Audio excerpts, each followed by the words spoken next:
This is in the District Court of Butler County, Kansas, case entitled State of Kansas versus Taylor Pariet. It's case number 2024 CR 473. James Watts appears as defense counsel. Amber Norris as prosecuting attorney. Taylor Pariet appears eventually by his own Zoom. Mr. Pariet, we need to clear something up right from the start. You were in court on November the 25th, where this hearing was set. And you were specifically told that you needed to appear at the Judicial Center in El Dorado or at your attorney's office. Now, I'm sure that I was clear and unequivocal about that. One of the reasons why I require that is to avoid the very type of technology. Just a minute. To avoid the technology issues that you experienced this morning with an inability or fumbling around to try to join us by video and audio. That could have been avoided if you would have appeared at one of the two places that I ordered you to appear. You've decided on your own not to follow the court's order, and quite frankly, Mr. Pariet, I don't like it. Do you have an explanation? I had a family emergency. A family emergency.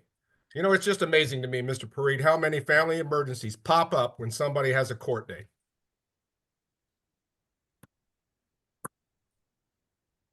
Well, I'm very happy with you, Mr. Pariet.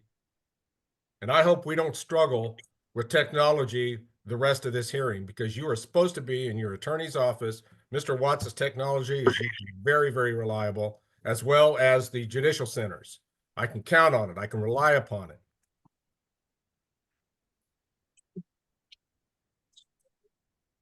Where are you at right now physically, Mr. Pariet?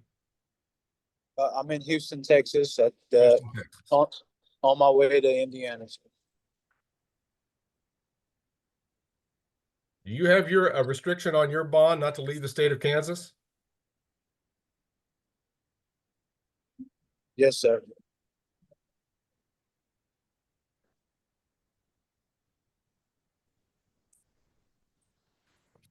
So you violated that order too, right? Yes, sir. All right, what is the business we're to conduct here? This is set for evidentiary preliminary hearing. Mr. Watts? It was, Your Honor. I've had a chance to speak with Mr. Pariet this morning. Ms. Norris had made a proposal yesterday afternoon by email about resolving this matter. It's my understanding Mr. Pariet wishes to accept that offer. That would be counts 2 and 3, identity theft and misdemeanor theft, dismissing count 1. All right, Mr. Pariet, implicit in that, and I trust that is what you're intending to do today. Is that correct? Yes, sir. We're going to deal with the issue of preliminary hearing so I can let these witnesses go. All right, Mr. Pariet, do you understand that a preliminary hearing is a proceeding to determine if there's probable cause that a felony crime has been committed and that you committed it? Yes, sir. You understand that if you waive preliminary hearing, the court will bind you over for trial at this point without any further determination of probable cause?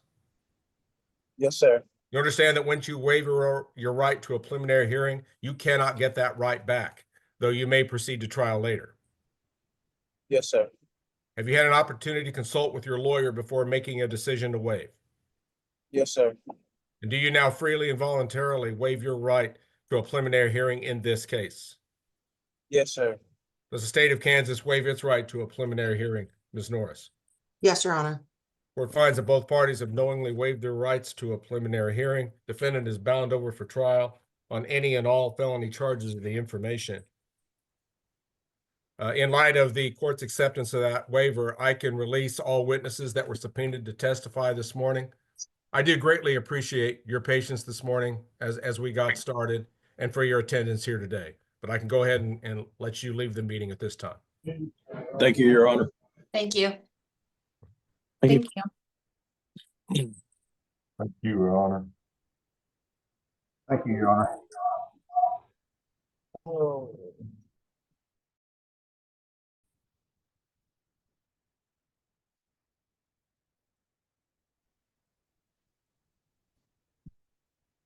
Did I lose my defendant? Yes, Your Honor.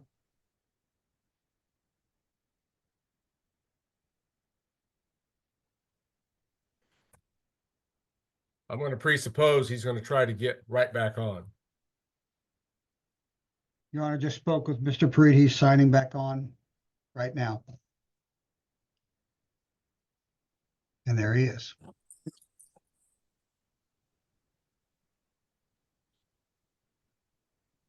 All right, I will note for the record that Mr. Pariet has now rejoined this proceeding by Zoom. Mr. Pariet, Yes, sir. what happened? The lost connection. Lost connection. I hope we don't lose connection again, Mr. Pariet. Yes, sir. All right, it's been announced that you're now going to accept conviction by pleading guilty to 2 of the 3 counts in this case. Count 2 being identity theft, a level 8 non-person felony, and count 3 theft, a class A non-person misdemeanor. Is that what you intend to do? Yes, sir. But I've got a whole series of questions I need to ask you regarding the taking of a felony plea. If there's anything asked of you that you do not understand, I will give you the opportunity to confer privately with your lawyer. I would have greatly preferred that you be in his office right now, where it would be much easier for you to confer with him. But since you've elected not to follow the court's order and you're participating very, very remotely, I hope we don't have any technology issues, Mr. Pariet. State your full legal name for the record. Taylor Marbury, How old are you right now? 28, What's the highest level of education that you've attained? high school. You believe you're going to have difficulty understanding any of the legal concepts we're going to be discussing in court here this morning? Sir? Do you think you're going to have difficulty understanding any of the legal matters that we're going to be discussing here sir. this morning?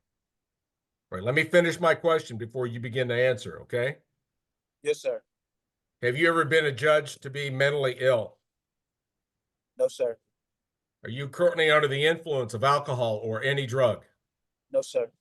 Are you currently taking any type of prescription medication? No, sir. Are you supposed to be taking any mental health meds that you are not currently taking? No, sir. So, Mr. Pariet, it's my understanding that your mind is clear and that you have a full understanding of what's going on here in court. Is that the case? I didn't hear you. Yes, sir. Did you receive a Yes, sir. copy of the original charging document in the case, Mr. Pariet? Yes, sir. Do you understand the nature of the charge in count 2, identity theft? Yes, sir. Is your vehicle moving? Yes, sir. I'm not driving. Pull over.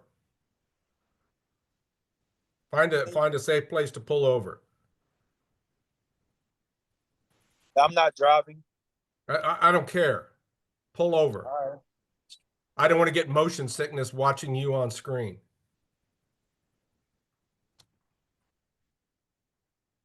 This is a serious matter, Mr. Pariet. You don't seem to be taking it seriously at all. All right, Mr. Pariet, do you understand the nature of the charge of theft? Yes, sir.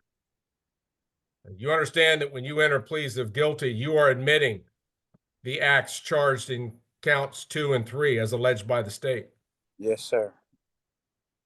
And you also understand that when you enter a plea of guilty, you're giving up any legal defenses that you might have had to those charges. Yes, sir. Are you aware that in a trial, the state must present evidence against you in open court, that any witnesses must testify in open court in your presence, that you have the right to cross-examine witnesses with the assistance of your lawyer, Mr. Watts, and that at a trial, you could present evidence on your own behalf and subpoena your own witnesses to court? Yes, sir.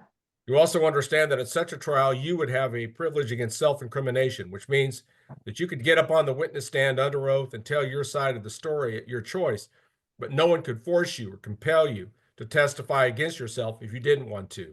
You understand that? Yes, sir. You understand that by entering a plea of guilty, you give up these valuable trial rights that the court has described? Yes, sir. Are you aware that you have a right to a trial by jury, and that before you could be found guilty, that jury would have to be satisfied as to your guilt beyond a reasonable doubt? Yes, sir.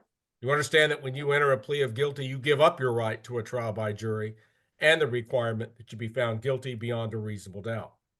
Yes, sir.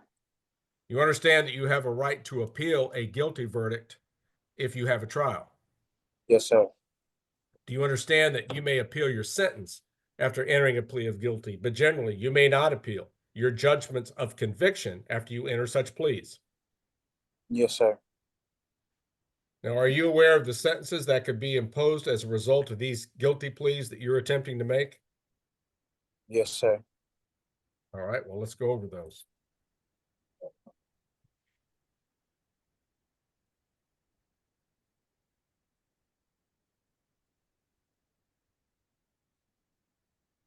Identity theft is a level 8 felony charge in the state of Kansas, Mr. Pariet. On the level 8 line of the non-drug offense grid, in the most favorable criminal history category of I, you can receive as little as a 7-month sentence. However, in the most serious criminal history category of A, you could receive up to a 23-month prison sentence. So the sentencing range is 7 to 23 months in prison, depending on your criminal history. Mr. Pariet, as you sit in the car today, we do not know with certainty what your criminal history is. You, better than anyone else here, ought to know what your own criminal record looks like. But that will be researched by the Court Services Department. And based on the outcome of their research, as of the date of your sentencing, that will determine where you fall along the level 8 line, and then you'll be sentenced accordingly. Do you understand that? Yes, sir.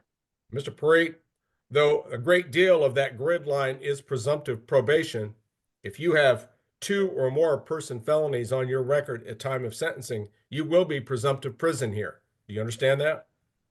Yes, sir. You also understand that you could receive up to a $100,000 fine for this offense. Yes, sir. Count 3 is a Class A non-person misdemeanor. Do you understand that that's punishable by up to a $2,500 fine and up to 1 year in the county jail, or both? Yes, sir. You also understand that it has a direct consequence of this plea.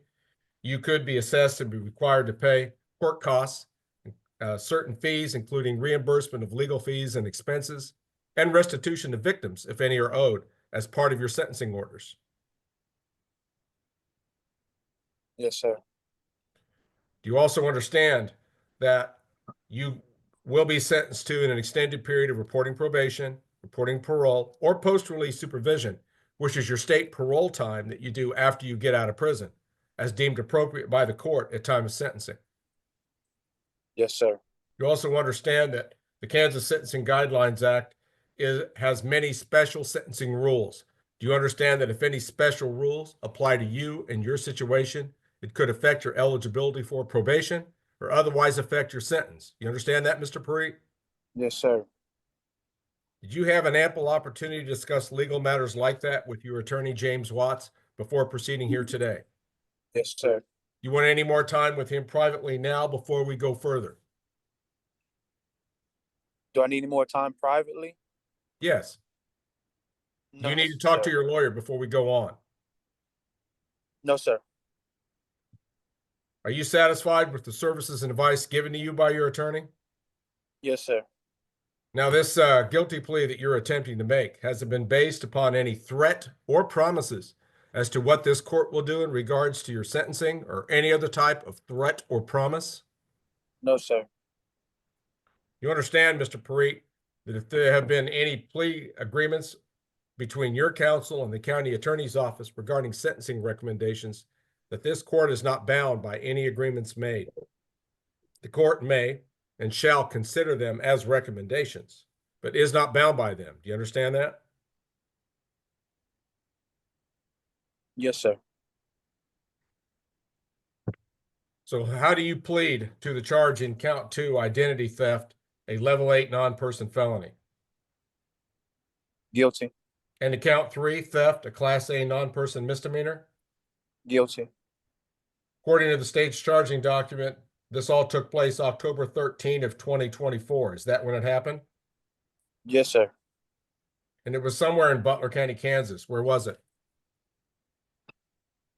In El Dorado. Okay. What did you do that would constitute identity theft, Mr. Pariet? For the per diem card, What? the per diem card, Okay. I can tell you what the charging document says, Mr. Puri. You apparently used Jonathan Medina's name and date of birth. Did you do that? no, it was a per diem card. Okay. I'm not sure what you're saying. It's a card we get at work. Okay. So you used someone else's card? Yes, And what sir. did you do with that? I pull cash off of it. Okay. And you didn't have permission of this Jonathan Medina to do that. Is that correct? Correct. Okay. According to count 3, you took or stole $853 and a wallet and its contents. Is that right? It was just cash. Okay.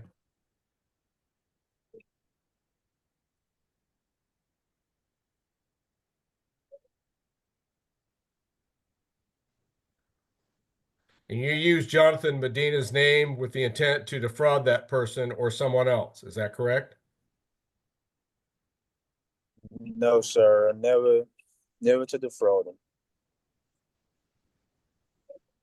May I inquire, Your Honor? Excuse me? May I inquire, Your Honor? You may.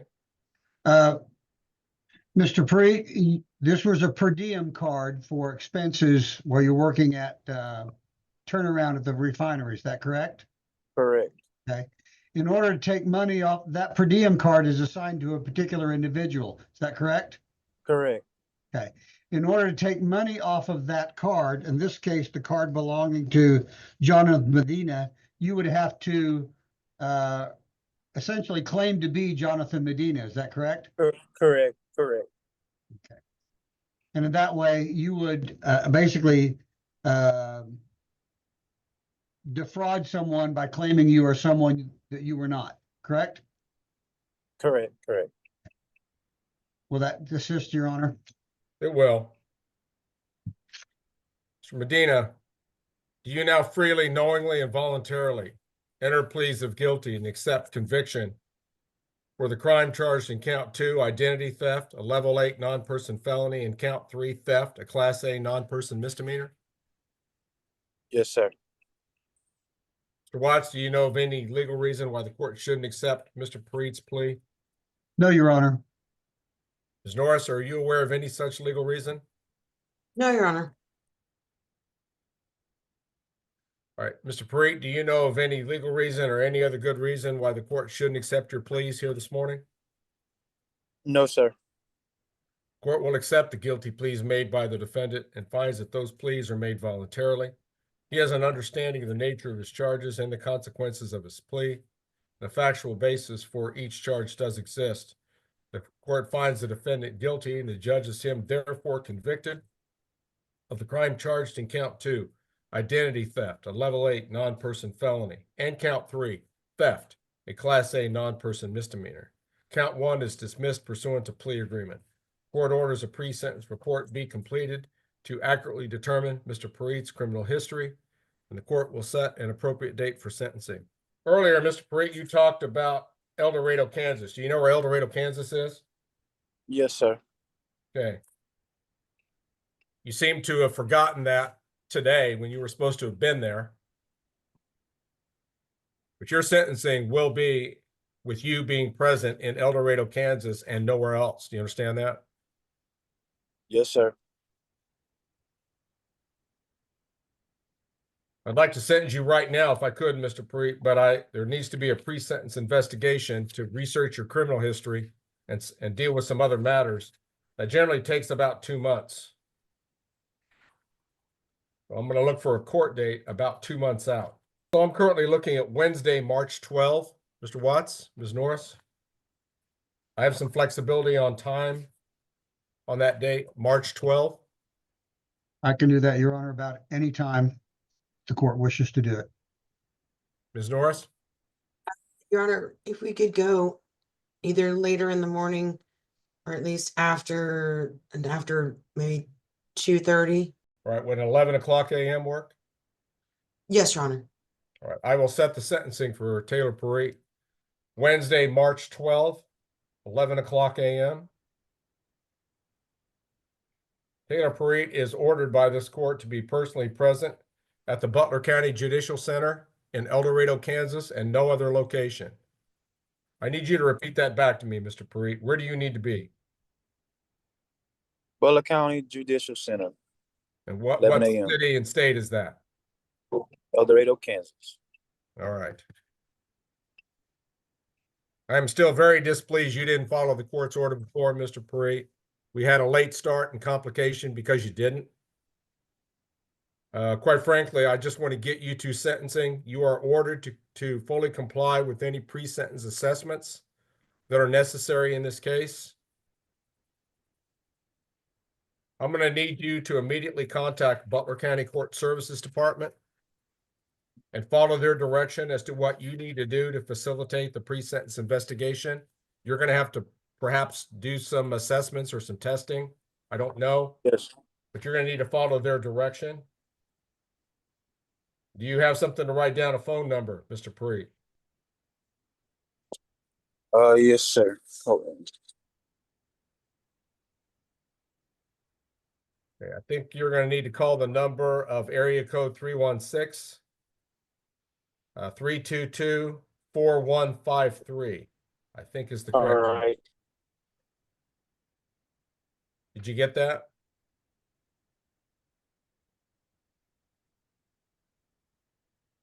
Mr. Pariet? Yes, sir. Okay, would you repeat the number back to me, please? Yes, sir. I got it. Repeat it back, please. 316-322-4153. Correct. If you'll call that immediately after this hearing, you'll talk to someone from the Court Services Department and then follow their direction as to what you need to do regarding this pre-sentence investigation process. Yes, sir. Okay? And do that right away. Then I'll need you in El Dorado, Kansas, Butler County Judicial Center for sentencing Wednesday, March 12, 11 o'clock a.m. All right. Mr. Watts, are you aware of anything further we need to address here? I don't believe so, Your Honor. Thank you. Ms. Norris, anything further at this time? No, Your Honor. Thank you. All right. Mr. Pariet, do you have any questions about what we've done here this morning? No, sir. All right, Mr. Pariet, make that call, then you can get back on the road. There's nothing further then. The Pariet matter is in recess.